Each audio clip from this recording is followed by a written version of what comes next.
Hello, everybody, and welcome to the Sovereign AI Industry Advisor for the month of July 2026.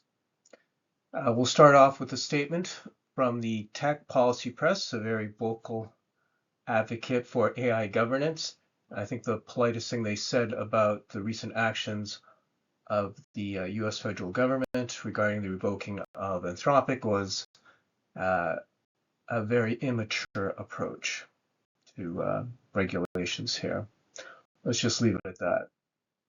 So we're going to cover news from around the world. Again, focus on the US, China, parts of Europe and Asia. And again, just as a reminder, on June 12th, seems a long time ago, when Fable 5 and Mythos 5 was revoked because Anthropic really had no choice. They were given no time to react, so they pulled access to everybody. And most countries around the world reacted. It makes no sense. There was no process. It's not scientific. And there's a total lack of transparency. What it did do was it demonstrated what the risks were of the dependency on just a few AI vendors, especially those located in the US region, that there is now a kill switch where a foreign government can just pull the plug based on their domestic policies. Now, last week, there was a big AI event in China, and there were a few things that happened.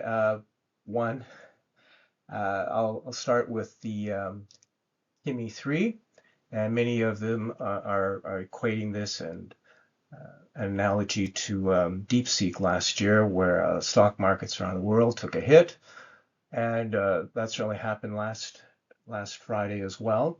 And Kimi 3 represents K3, the largest open weight model. And AI vendors were taken aback on just how good it was. Now, to be fair, Fable 5 is still better, but this is an open weight, so much more transparency here. This, unlike DeepSeek, they're not pushing, they're the cost leader. They really want to push that they can rival the best of the proprietary models. So again, markets around the world are wondering if the US leadership will be maintained. We believe that products like this, you'll start and continue to see a trend to look at alternative foundation models out there. Moving to Japan, and Japan's had a sovereign AI strategy for years, and they just did a refresh of that. And that involves $6 billion investments. And it looks like their focus is a pivot to more on robotics. Now, if you've taken a look at their AI strategy, they like to spread the risk. They have Google, Microsoft, AWS, they're all there. And they like to have a lot of partners in the boat with them, so whole consortiums. So that way they distribute the risk and they don't rely on any one particular vendor. The EU made the news. They released a report last week and consolidated the recommendations from 100 plus experts. And basically it was that they said, unless Europe gets their act together in the next couple of years, they believe that they'll become dependent on the US model vendors. So the recommendations was make this a very high priority and be very action-oriented, focus on high-value deliverables as soon as possible. Australia had just recently announced their AI strategy. They always had one, but not as formal as this one.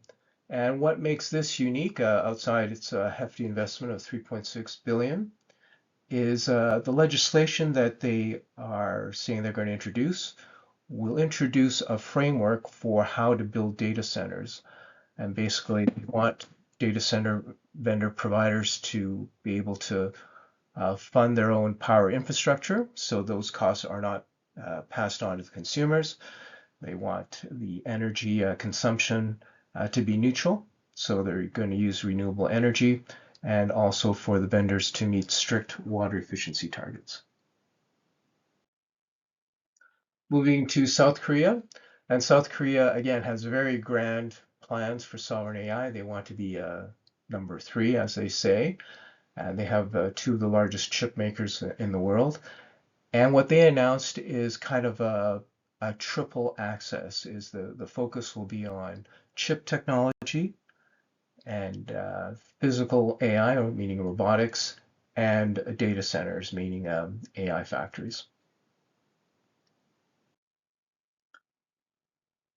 And in the UK, we have a report that just came out and calling out that the sovereign AI strategy proposed from the UK really hasn't produced deliverables that the government has been expecting here.